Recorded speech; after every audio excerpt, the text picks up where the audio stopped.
He led a coup in Gabon, promising to hand power back to civilians. But General Brice Oligui Nguema has won Saturday's election and will run the country for the next 7 years. So will this lead to democratic change and reforms? This is Inside Story.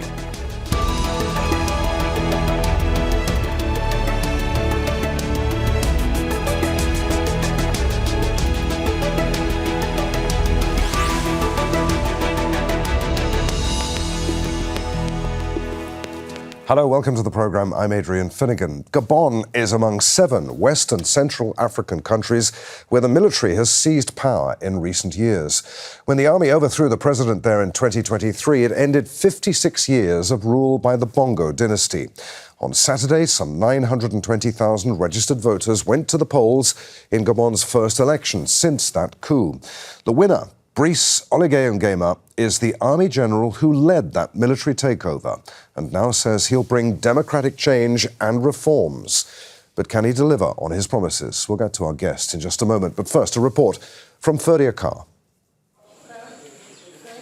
Observers watch as ballots are counted in Gabon's first election since a coup in 2023, when more than 5 decades of the Bongo family's rule ended. Voters say they are hopeful that this time they are making a difference. For me, this is the first real election. Before that, every election felt like a funeral. We'd end up burying the hopes we had. Since 1993, each vote felt like it left more ghosts behind than change ahead. With large oil reserves, Gabon ranks as one of the wealthiest countries in Africa by GDP per capita, but there is deep inequality, with much of that wealth having gone to the ruling elite. There's hope, too, that will change. My expectations are clear. I expect our living conditions to improve. I expect us to take charge of our youth. I expect our job market to improve. The man who led the coup, Brice Oligui Nguema, has been declared the winner of Saturday's election. He's been praised for bringing in democratic reforms since taking power. This is what we want, for things to happen peacefully, calmly, with as much transparency as possible, and for the best candidate to win. That's why there's been a return of international observers, something we didn't have before, and we had lost. But opponents fear the army general's victory could lead to another political dynasty. One of his main challengers, Alain-Claude Bilibi Nze, cast himself as a reformer. He's called into question the fairness of the election and distanced himself from what he sees as Gabon's old ruling elite. In reality, it's an election of total change. It's a challenge, and we are at a crossroads. Either we continue with the same people, or we have a radical change. I am the candidate representing change and rupture. I am the change that Gabon needs. Gabon is among 7 West and Central African countries brought under military rule since 2020. And there's hope this election, especially if it ushers in a new era of democracy, could show a path forward for other junta-ruled nations in the region. Ferdia Carr, Al Jazeera for Inside Story.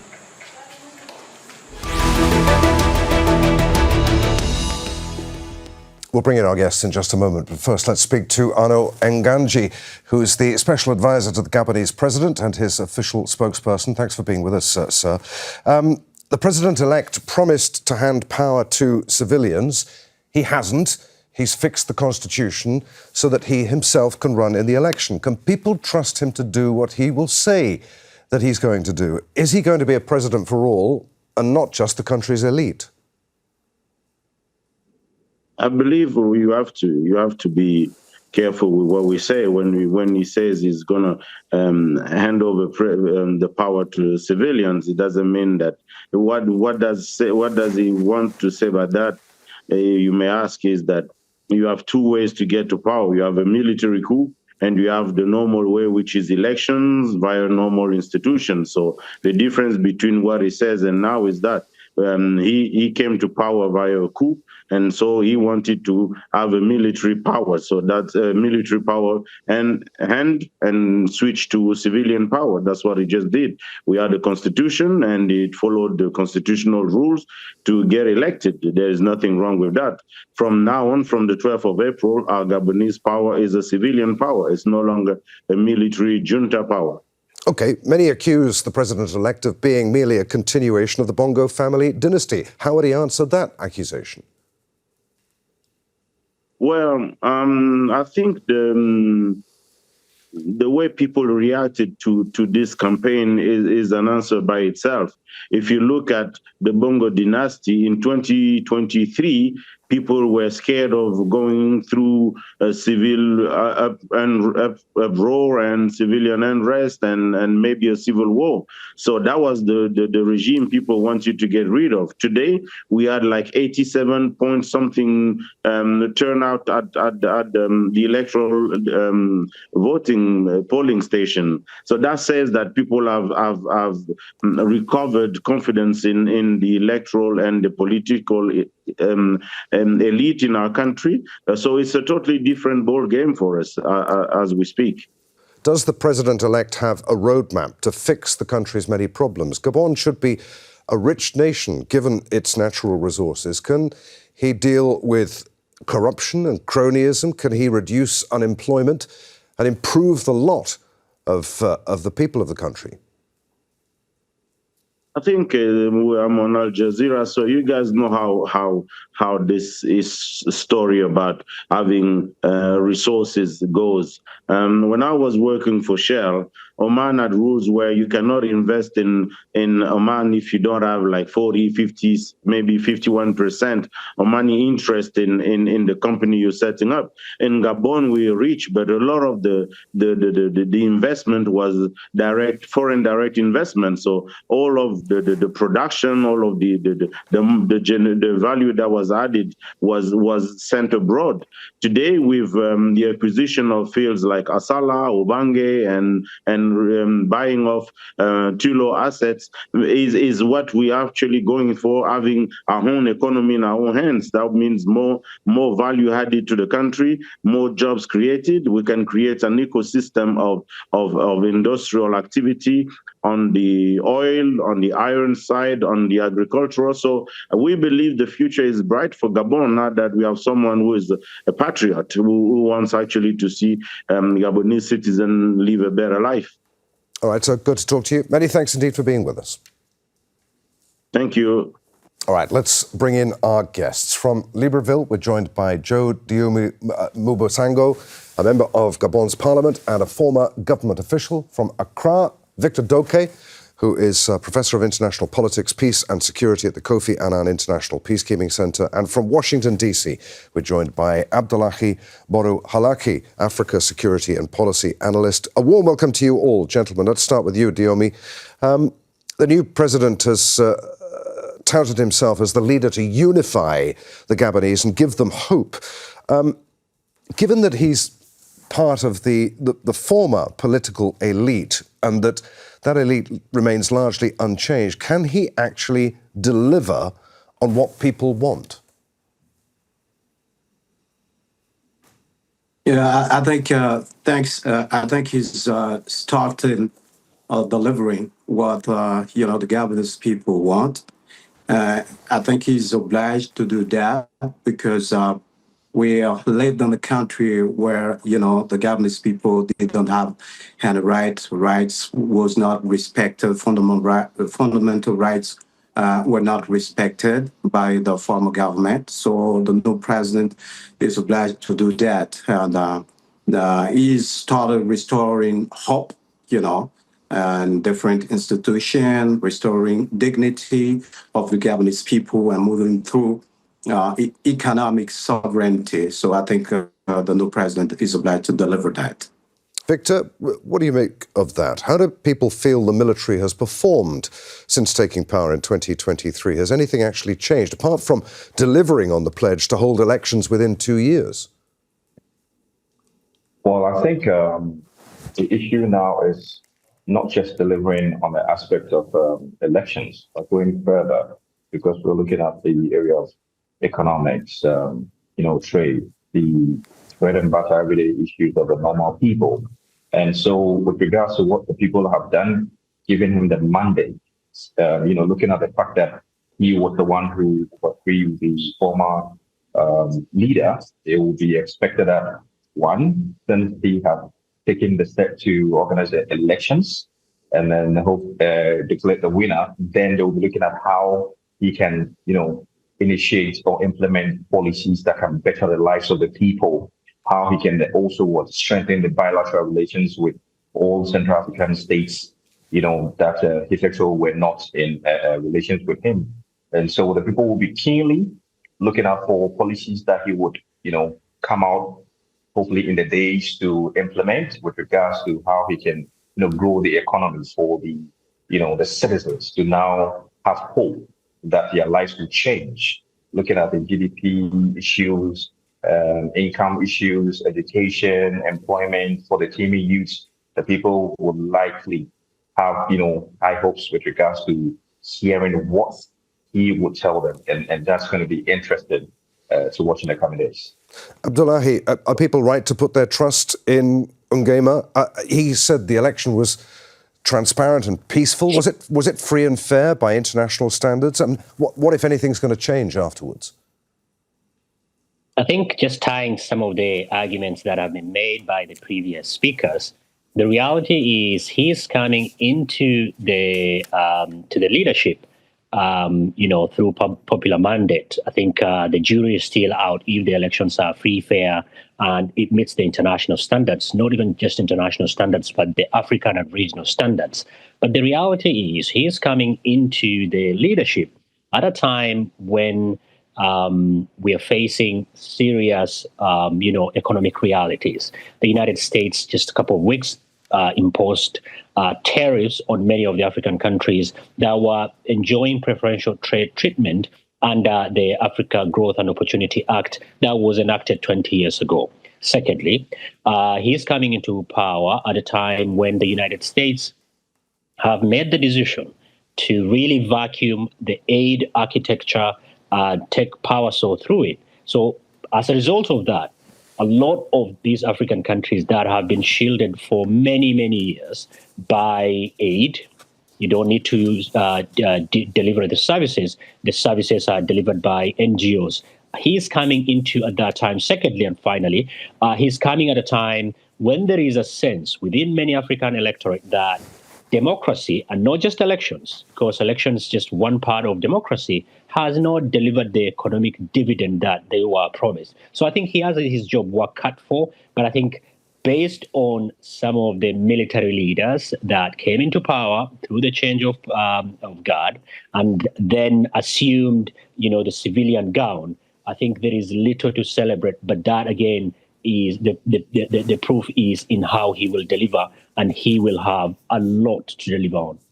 Dioumy, what do you make of that? There's little to celebrate. Nguema's supporters say that he's taken solid steps towards civilian rule, the inclusive national dialogue, the referendum on the new constitution, the various infrastructure projects cited as examples of that. His critics, though, argue that he's presided over an unfair transitional process and has ushered in this new constitution and electoral code which was designed to favour his own candidacy, despite promising to hand power to civilians. Can he be trusted to lead Gabon into this new era of democracy?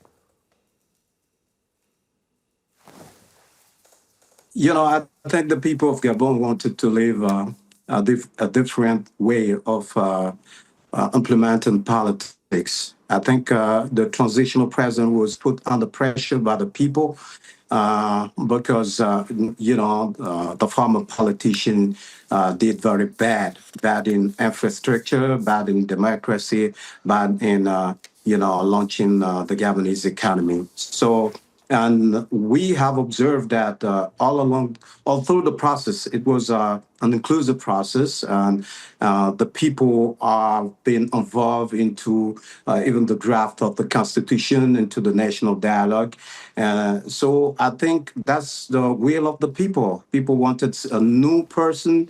They wanted, somebody who hasn't been involved into the ruling of the country for the past years. So is the person, and we want to experiment, a guy which is pragmatic. I think as a military, he has that military background, so is pragmatic. So I think he restore hope, and the process has been transparent. Everybody's been able to participate, civil society, members of political parties, even independent candidates. So I think there's hope within the country, and I think the people are ready to back him up to deliver what he has already started delivering. Victor, what do you make of that? I mean, he's obviously very popular. He's just won the election. And as we were trying to establish, I mean, most people say that it was free and fair, but he's part of the same establishment that's ruled Gabon for decades. And it could be argued, I suppose, that he's reaped personal wealth from those ties. Why was he so many people's favoured candidate to win this election? Well, the aspect of him having to be the man to lead a change of government, speaks a lot for the people of Gabon. Now, whenever you have a leader who doesn't seem to be transparent and accountable to the people, and who clinges to authority like we had in the past, it takes someone who comes out. And here we've seen the trend of people within the same circles of this leader coming out and then, leading coups or change of government. Now, with regards to that one, he being a person who, orchestrated the process of ousting the former leader, and the eyes of the people are his, person, the go-to person, the belief that they have in him with regards to what he was able to do, which nobody has dared to do for a long time. Now, that alone aside, you're looking at how he came in, calmed the situation, tried to work through civil society organizations, which are very important in building democracy together. Now, the people didn't see dissent with regards to what? Trying to guide opposition, but rather what we saw and read was what? He released political, prisoners. He made sure that he opened the doors where everybody can come in for consultations. And with those actions, you definitely build the trust with the people. The promises he made to hold the elections, which originally was going to be in August, but it's happened earlier on. And all these are, incidents, events that would want to bring the people to you, and for you to let the people believe and trust that you're a man to deliver. You're a man who can take their needs, their interests, and their wants at heart. Now, going forward, which is very important, is he going to remain that accountable and transparent to the people? Having, yes, we know he's had ties with the former, leader, and then it will be expected that his transparency, his, stance with regards to being able to lead differently from what has happened before. Okay, let's not forget, with his military background, the psyche will still be there. But how would he be able to be transparent and accountable to the people? How is he going to, open the doors for the civil society organizations? How is he going to accept critical criticisms of his governance, of policies that he implements? And then his reaction will be very, very much monitored by not only the civil society organizations, but by international organizations and by even the sub-regional bloc, ECAS itself. So I think he will have some challenges with regards to how he's going to respond to especially the economy, how he can build up. But by and large, the people will be looking at how they can, Victor, have more trust. Yeah, I'm sorry. I'm sorry, Victor. I'm sorry to interrupt you. We've only got a few minutes left. Abdullahi, do you want to come in on what Victor was saying there? Also, I want to know whether Ali Bongo, the former president, to what extent will he remain influential in the country due to his connections to the military, the president-elect, the various political networks that obviously he's connected to, and the political elite in the country. Would the public in Gabon actually stand for that? I think you've touched on something very important that I wanted to come in with, and that is the question of the distinction between the general Gabonese population and the political elite. I think the Bongo dynasty has been there for decades. They have built not just the political, but also diplomatic and business elite that really benefit from the status quo, while the average citizen in Gabon has been struggling. But like I said at the beginning, this is just an old wine in a new wine skin. And the proof of that is in his delivery, because this is a relatively small country, but it has tremendous amount of resources that is not reflected on the daily life of the Gabonese, but on their political elite. Their political elite live like probably the 5% of the global elite, because they have been unaccountable to the people. So I think it doesn't matter at this stage whether the process is, it should matter, but it doesn't matter, because now what really is important is, can he deliver at a time when we have these global tectonic shifts of how politics and trade and business is organized? If we won't, I think the Gabonese people will not be very pleased, and there are very limited processes of showing that displeasure, as we've seen with the two generations of the Bongos. Dioumy, youth unemployment is running at an average, 40%, 60% in rural areas. 35% of the population in Gabon lives below the poverty line, earns less than $2 a day. How long will the people give him to fix things? What's he got to do to reinvigorate Gabon's economy? I've already said it. He has started. I think the people won't give him long, but he has already started delivering in food security, on infrastructure, putting people at work. I think he's very fast in doing things. This is from my point of view.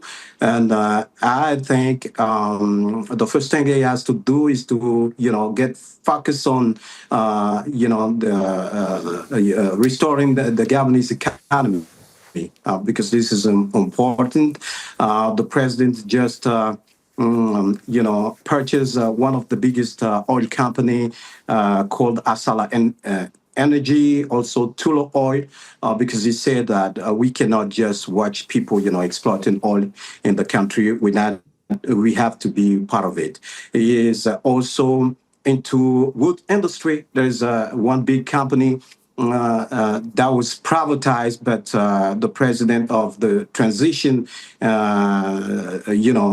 said that we have to be into the wood industry because we need to create jobs for the Gabonese. So I think there are a lot of expectation from the people of Gabon. I think there is also, trust between the Gabonese people and the new president. I don't know how long is it going to last, but if we keep delivering, in terms of jobs, in terms of food security, company, business environment, it's going to be okay for the people, and it's going to be okay for him. Victor, the Bongo family was considered a close ally of France. The president-elect has sought to maintain those ties in a region, of course, where France is losing allies in many of its former colonies. What are we to make of that? Is that something that the Gabonese people are comfortable with?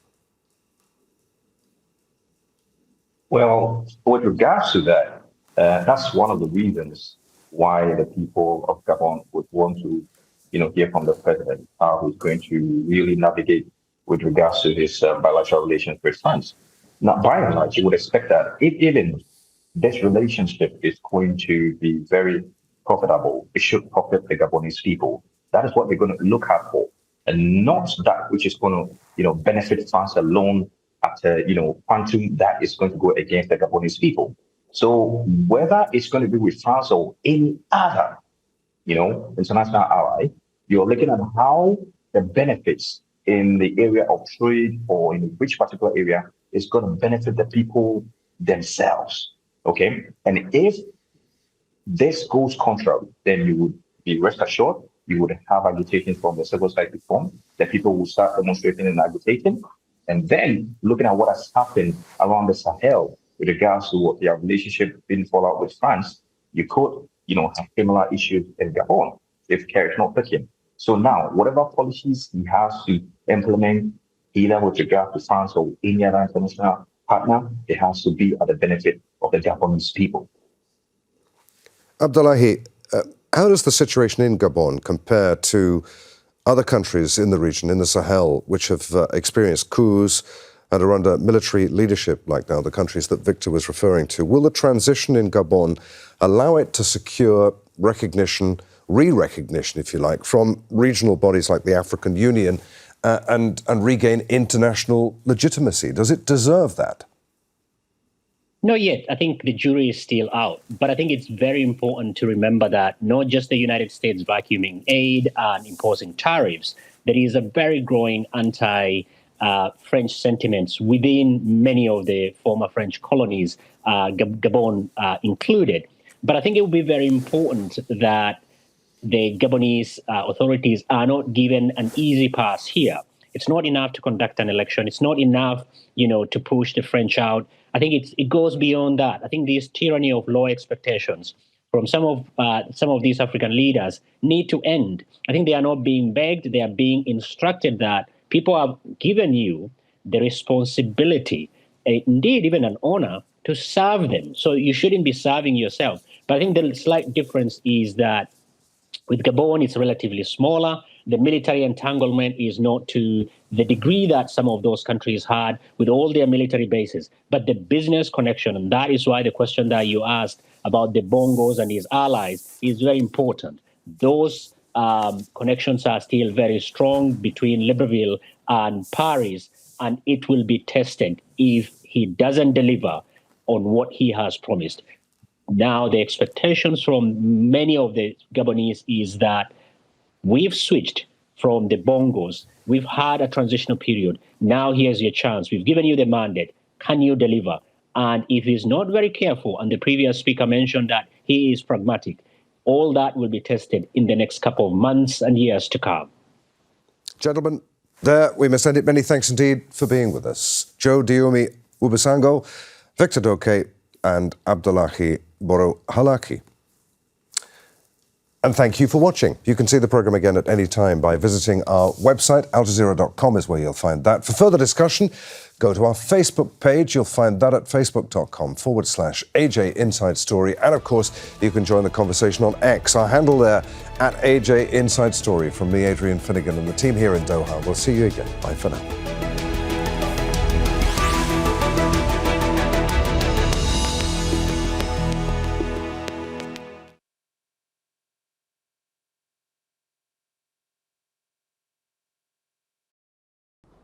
Make sure to subscribe to our channel to get the latest news from Al Jazeera.